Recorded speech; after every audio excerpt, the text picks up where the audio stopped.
Understanding your specialty is dementia. That's one of the things that we take care of. It's the main thing we take care of in our consult clinic. So patients send you specifically if they're worried or they think that their mom or dad or grandparents have dementia. Mm-hmm. Yes. And you guys, is it just general services that you provide, or are you actually taking on the patient to treat them, or you just direct them to different physicians for treatment and care? So it's a consult clinic, so it's just as if you consult an endocrinologist or something like that. So we do detailed history, because that's how you kind of figure out the tempo of the dementia and so forth, physical exam, collateral history from the caregiver or whoever's with them. And then we make our recommendations. Sometimes it's treatment. Sometimes we refer to our neurologists for special treatment. But we make recommendations to the primary care doctors, and then we see them, regularly. So Al, your clinic, the geriatrics clinic, you must refer a lot of patients to Dr. Price because you're dealing with geriatrics in general. Is that correct? So I used to do a clinic.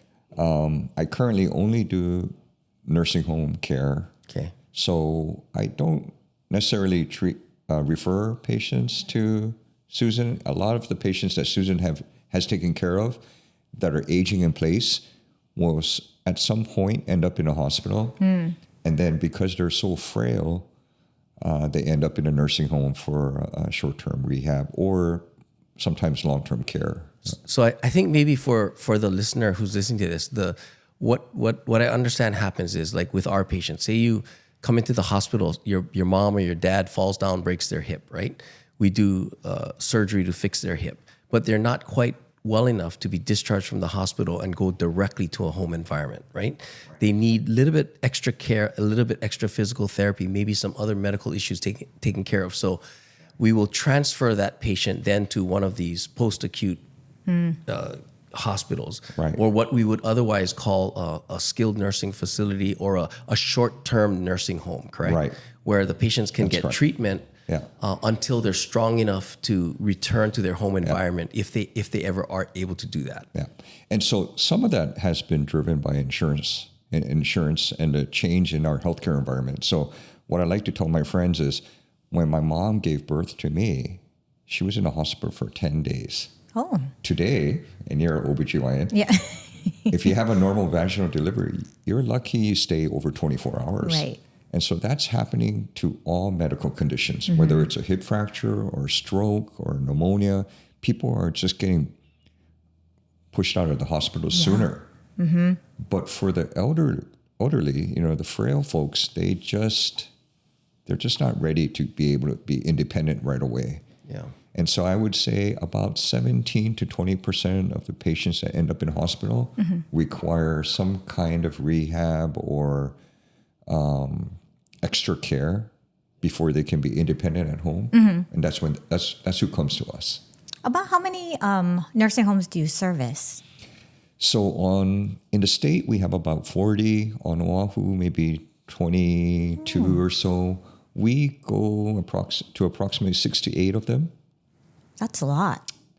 Right. Well, I've got a team. Yeah. Of 4 doctors and 6 nurse practitioners. So yeah. So I think for the people out there, I think what people don't really understand is these financial pressures that are put on hospitals. Like for example, hip and knee replacements are now considered. They're off the inpatient only list, meaning that they're not considered inpatient surgeries. This means that if your grandma or your mom or your dad has a knee or hip replacement, they are almost expected to leave the hospital within 24 hours. So back when I joined Straub in 2005, the average length of stay for someone with a knee or hip replacement was about 6 days, right? And today, we're discharging about 30 to 40% of our patients on a same-day basis.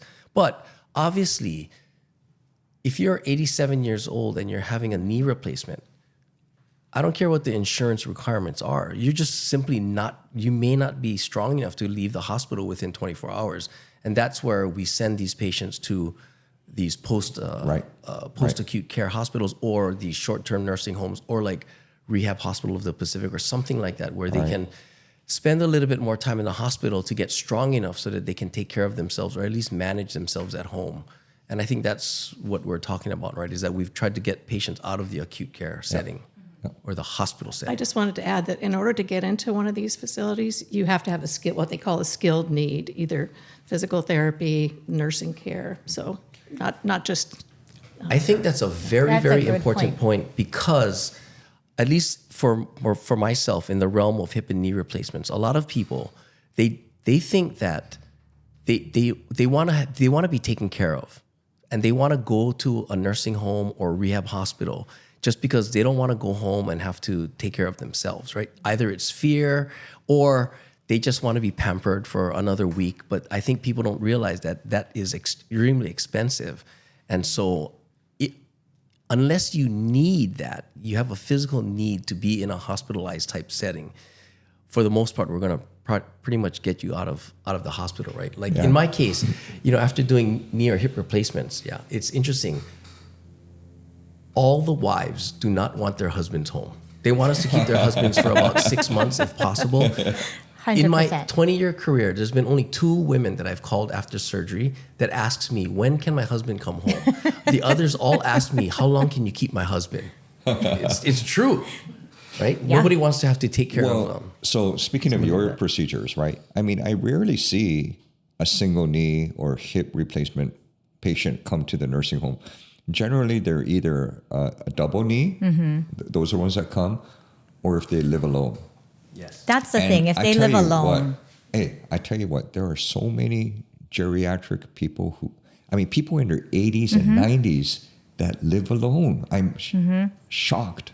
Yes. How many elderly live alone? Yep. And that's why I think the requirements for who can get to a nursing home after surgery is very vague, and it's not consistent, right? Because the insurance companies try to make it that, this is an outpatient surgery, but everybody has a different situation. And if you have an 87-year-old who lives alone and lives on St. Louis Heights and has 20 stairs to get from the garage to the house, they may be able to function pretty well, but they're not going to be able to get into their house on the day of surgery and take care of themselves. So there are all these other... Or get out of the house when there's a fire. Or get out of the house. If there's a fire, right? Yeah, or just to go to their outpatient physical therapy session, right?